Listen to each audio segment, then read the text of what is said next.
Hello there. My name is Kay Byfield, and this is your ArtSpeaks Studio moment from ArtSpeaks Studio in Dallas, Texas, where we offer art classes. And today I would like to talk to you about how we get lights in a watercolor painting. The traditional way of getting the lights in a watercolor painting are to paint around them.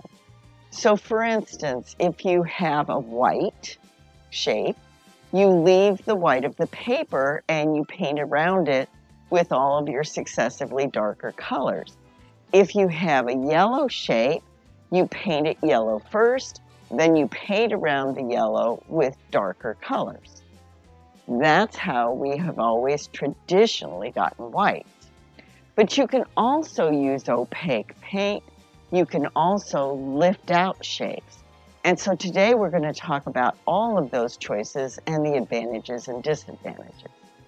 So this is a little painting I did as a study for this demo, and of a girl in a yellow hat and a yellow shirt because I wanted to use yellow. Yellow is one of the most problematic colors in watercolor, because there is no such thing as a dark yellow. So what you have to do is change the hue, change the color slightly to make it look darker where you want to have some shadows in yellow.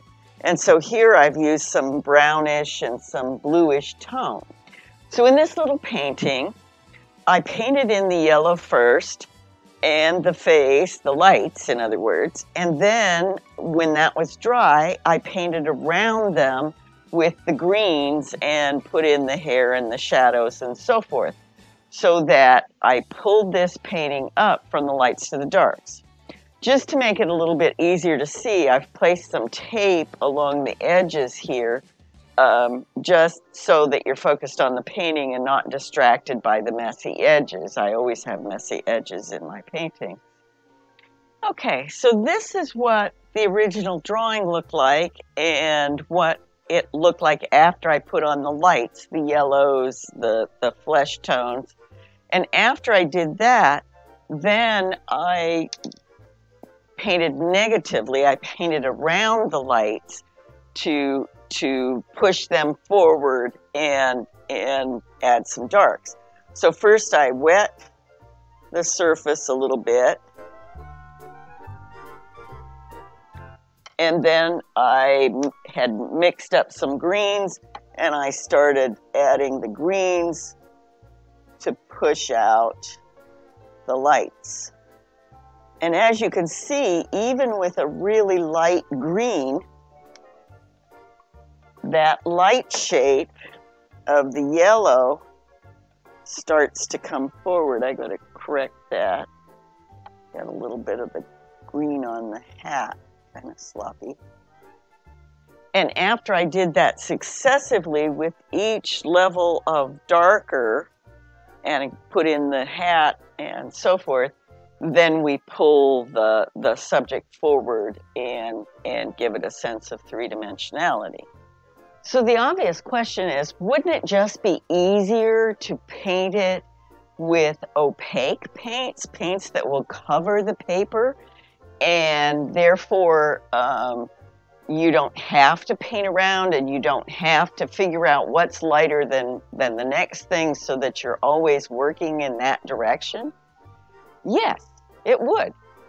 And let's see what happens if we do that. So if we want to use opaque paint, we have to have some, and opaque watercolor is called gouache, G-O-U-A-C-H. And I don't have it on my palette typically.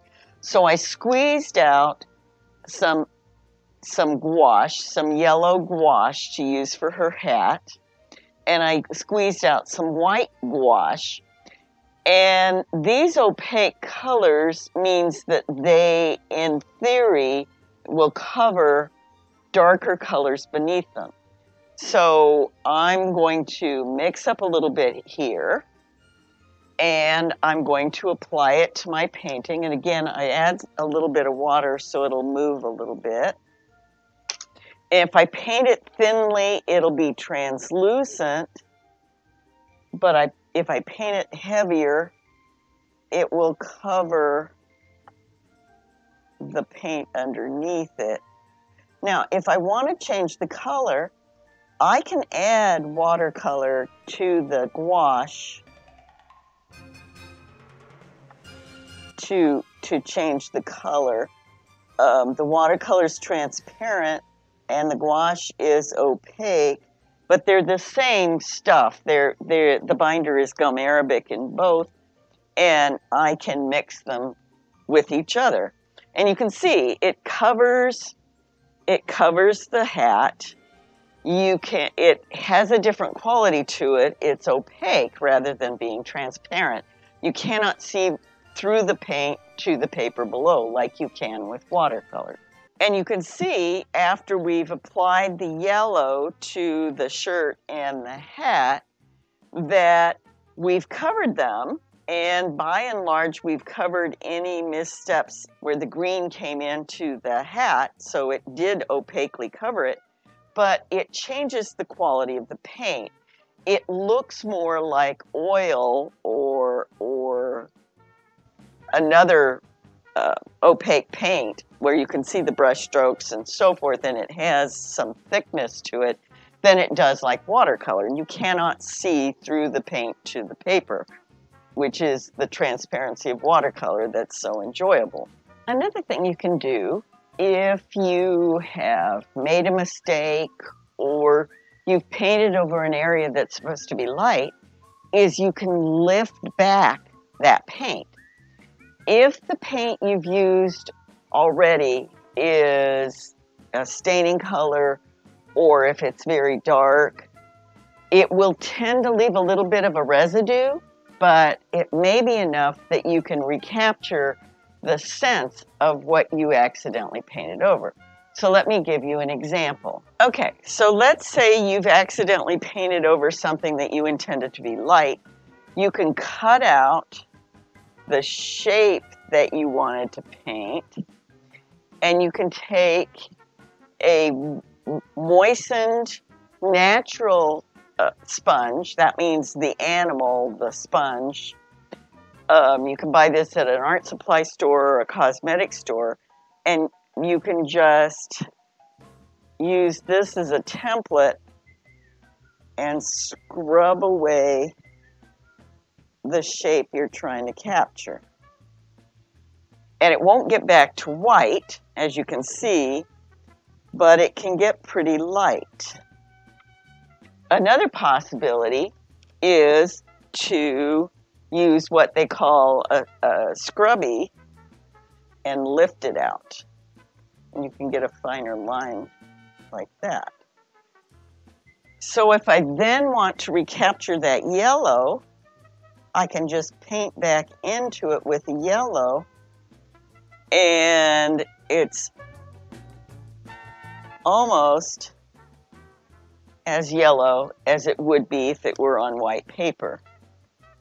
Okay, so in this painting, let's assume that I accidentally painted over this back part of the hat with green paint. I can now go back using the techniques that I showed you and lift out. I put some extra water on there so that the scrubby would work a little bit better. And I can lift back out. And then when it's dry, I can paint back in with my yellow, and it's almost as bright as it was before. And this is transparent watercolor yellow. This is not opaque paint yellow. In many cases, artists use all three approaches when they're doing their painting. They may paint in traditional watercolor approach with transparent paints, and they may do a little bit of opaque touch up at different points, and they may lift out parts and repaint into them or leave them light that are lifted out, because a lifted out paint can add some kinds of consistency to it too. Here's an example by an artist named Breanne Brown, who often will go in at the end of her paintings and put in some brighter color after she's done a transparent painting, or she'll put in a bit lighter color that she has obliterated from before. And she paints mostly in plein air, meaning out on location. She does these very immediate images, and then she goes in at the end, and as she's adjusting the final painting, she will put in some opaque paint, as you see here, around the tower and the turquoise in a couple of other spots in the painting. I have the feeling that that kind of paint applied on top always sits on top. It doesn't integrate into the painting. And so I would rather plan ahead for those brights and those lights. Albriette used acrylic paints both transparently and opaquely to great effect. And rather than only painting around the lights, he also painted opaquely with lights around the darks. This use of both transparent and opaque passages built up in a random way worked in his paintings because the painting is balanced by repeated elements done differently. Some of the leaf shapes are light but transparent, some are light but opaque, and some are dark but transparent, and others are dark and opaque. It all works together to create an interesting painting that engages viewers. It was a loss when he passed away. There's no right or wrong way to do a painting. You don't have to paint transparently. You don't have to paint opaquely. You can do both together. The only thing that makes a painting right or wrong is if it works. And I know that that is a kind of nebulous concept, does it work?